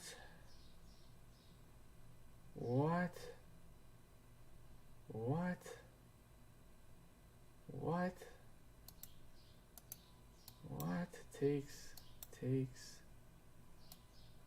here and what? Here, h5, here, g5 takes, what? Okay, this is we're getting interesting again. Let me think here. That was completely unexpected. I thought bishop h6 check was like a clear draw, but this, it's like a waste of like, okay, if you take this, you're just down a tempo on the last line fully, which I guess is useful for me. I haven't determined how it's useful for me yet, but I know that it is. And if you take this, then I think I just come back here and I pressure this, and I think your play might be h4, which drops the bishop. So if your plan isn't h4, your plan might be this, and I might be able to take that, but I also might just be able to play this, and just take this guy. So let's go with takes. I think he might have misplayed this right at the end. I think you can still get back on the right track with bishop h6, but I do not know if he's going to find that, because he did just waste a full move. If he realizes his mistake, I think he'll play bishop h6 here, and I still have 0 winning chances, probably. But being up a tempo never hurt anyone, that's for sure. He takes this, okay? I'm going to play this quickly, and God willing, he plays h4. I think h4 might be his idea here. Just saying this. I shouldn't get too cocky, because if he plays king b7, it's going to be hard to stop this pawn. Not that my pawn is that easy to stop either. Could be very interesting. I could actually foresee me losing this knight and drawing with... if I take this, I can't lose, right? Does he play c4 here? Takes. King b7 here. Oh, man. This could heat up.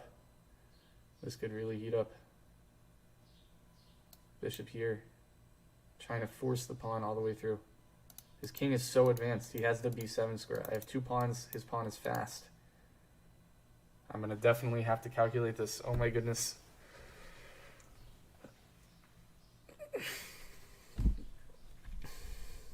I mean, h4, I guess his plan was h4, and he's realizing now that he should not play h4.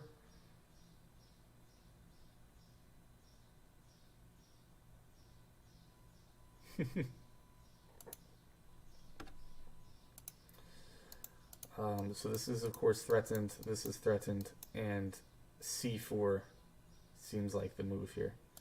Let's calculate. c4 takes c5 here. King b7.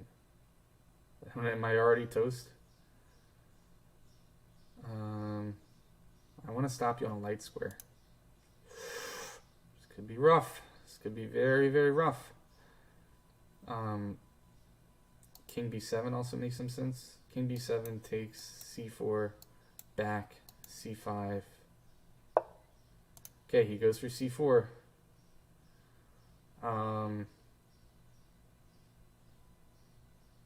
If I play king c8, he has h4, right?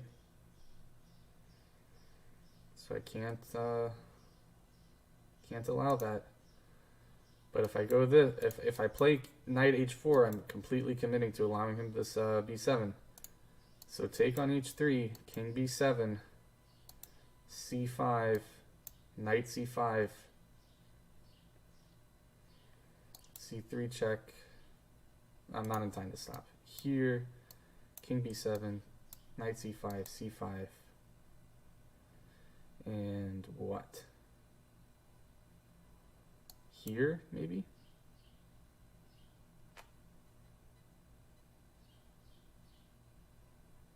Here, like check. Here, here. No. Okay. Here, you have to go king b7. If you don't go king b7, I go king c7. Then my pawns run, right?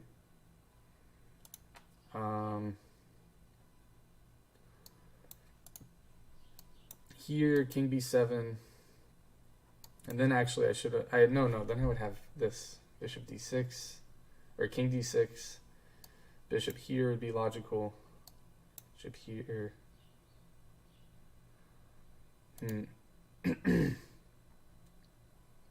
Takes, king b7. Do I have some weird route to get back there? Here, c5, here, doesn't look right. Takes, king b7. Here, c5. And one of these two squares looks like the only option. I'll pick this one. So it lets my king have some breathing room. My king blockades. You can win the knight. Doesn't matter. Let's take this. I think king b7 is critical. Like if I play king c8, well, I guess c5 immediately. Like I absolutely cannot lose, right? We'll see. This is coming right down to the wire here. Yeah. Interesting in game. It was really this right up until the bishop g7. You know, he didn't have anything to worry about if he just plays bishop h6. I do not have time to win his bishop, which I wonder if that's why he rejected it. We'll see. I'm up a pawn. I have a passer. Play becomes very clear. I suspect, you know, I'm like just looking at the position without calculating. It looks like the white bishop should be able to stop it. He does play king b7. I think I can play knight c5. Bishop d6 here might scare me. Okay, c5 here, c6, king d7 here. Right, like Does the bishop actually stop these 2 pawns? Like, really, really, really? That's most likely what it's going to end up as, right? Is the bishop versus the 2 pawns. So c5, just knight d7, or knight d5. Okay, knight d5, sure. Now c6, I will actually think, because king e6 will really go all in on this. So bishop here, h4 here, takes, bishop takes, whatever, h5, king so far away. Just want to play this, you know. But then I guess, even then, probably not winnable. Even though I wish it were. I very much wish it were. Okay, so if c6, can he, if king d6, then can he just play bishop d8 anyways? g5, g6. Yeah, that doesn't look right. g5, c7.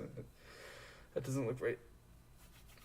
Okay, so I think if c6, all right, I do think after the brief flurry of interest there, it is going to still be a draw here. He gives me hope with this. I get to play this with tempo now, right? This is inaccurate. I get to play this with tempo. This is going to matter a lot. Like, sure, this is the end game that we're going to get. The end game that we're going to get is two pawns versus a bishop, right? And the question is there absolutely any hope that the 2 pawns can win? I have no idea. I have no idea. If my king gets super active, I say, why not? Oh my goodness. I might get a couple things with tempo here.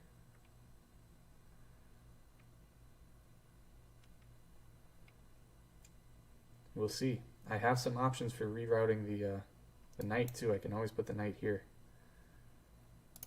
Or rather, I can put the king here thanks to my ability to put the knight on b4, right? I can play king f5 here, here, here, right? And still not be losing. Okay, let's go for it.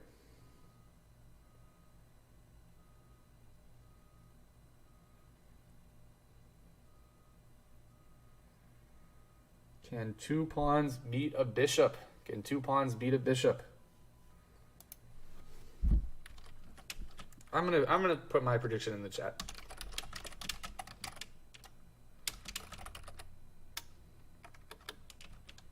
Should be a draw.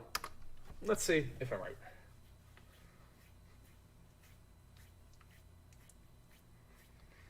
He made a couple of like inaccuracies to give me a tempo, but I'm not sure that it matters a huge amount. I'm gonna try to get my king in there. I'm going to do my absolute best to win. I might have to stop streaming because I might have to hop on Zoom in 2 minutes and finish my game while I'm talking on Zoom. Okay. Yeah. I see your point. Your point is that I can't really push these pawns very much. Okay. Maybe. You might be right. You might be right. H6 here, yeah, but I can run my king in, right? And I will run my king in. I will run my king in because I believe in the power of the king. And if I get to this square and play h6, it's game over, right? If I get my king to f3, it should be game over. Okay, so I officially, literally cannot lose the game. I think. Am I crazy for thinking I'm going to win this? Am I totally crazy? Am I nuts? He's going to have to work. He's going to have to work to stop these pawns. Look at how advanced my king is. Maybe king here was more accurate. Whoa, whoa, whoa, whoa, whoa, whoa, whoa, what? I get this? He goes here, trying to skewer me. I go g6. Here, here. Yeah, game's over. I win, right? How can he stop this? You can't stop this. This actually just got very interesting. I'm going to win this at the last minute. I'm going to win this at the last second here. This is very, yeah, I just march my pawns. There's no trick. I just played g3.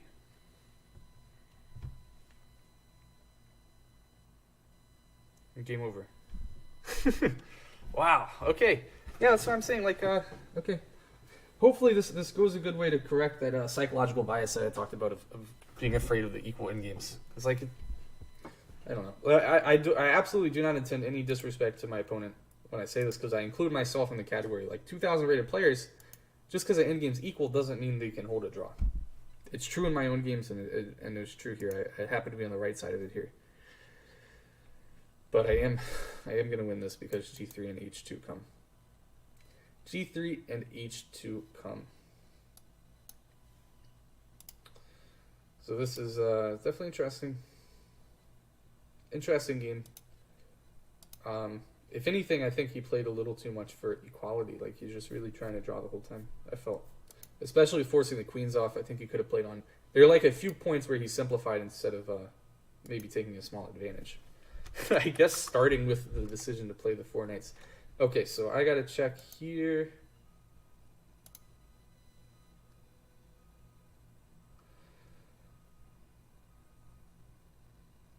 Okay, so... darn.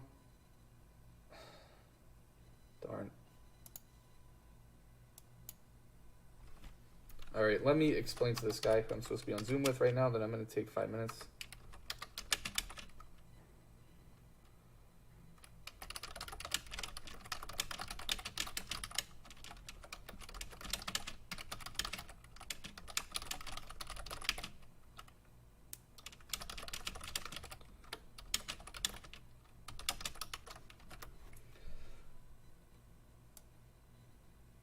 Alright, let us send him that message.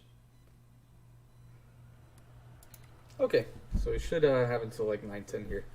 I mean, this is as good a spot as any to resign. Unfortunately, the game is over. Just got a little too dangerous. I don't know what the final mistake is. I think he just made too many moves that just lost the tempo. Like this move, bishop f4, this seems a little wrong. Or bishop e5, sorry. I get the tempo here.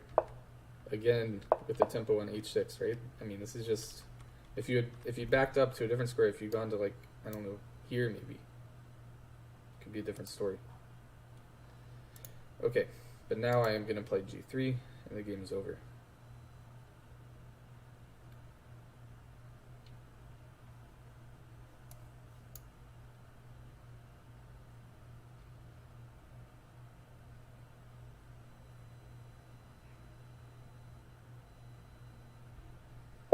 Alright, he resigns. Okay. Good game. Thank you. Okay. Analysis board. I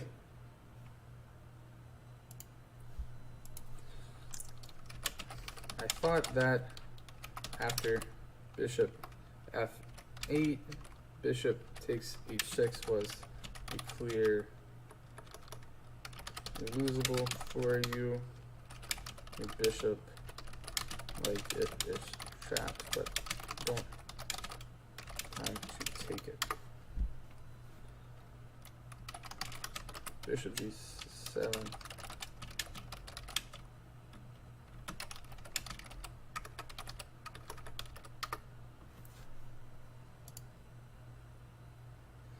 Interesting. Oh, that's quite funny. This is, we can actually look at the table base here. Knight g2, bishop f6. When does this become in table-based territory here? After knight h3? King b7. Really? I thought king b7 was critical.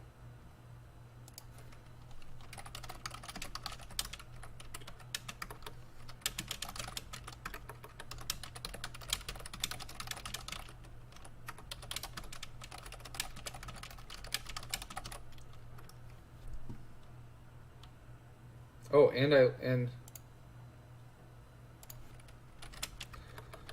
95 was.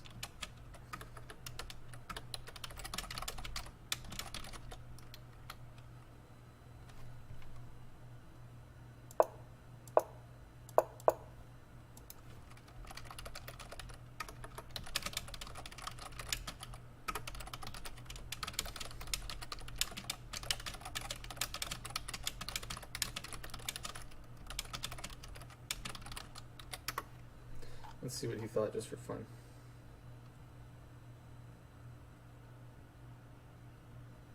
It's funny that he said, "Can white avoid repetition?" I did not think that at any point during this game white was playing for more than a draw. That's very funny that he says, "Can white avoid repetition?" I thought he was trying to force a draw. Oh, he says, "Match situation commands white to play for the win." Well, I mean, start by taking on e5 here if you have to play for the win, right? Okay, maybe I'm being a little cavalier. It was a good game, and right up until the very end, he could have held right here when I blundered, apparently with knight d5. Okay, well, that was very interesting. If anybody watched it, thanks for watching, and I'll probably stream my remaining league games. I'm now +1 in the league.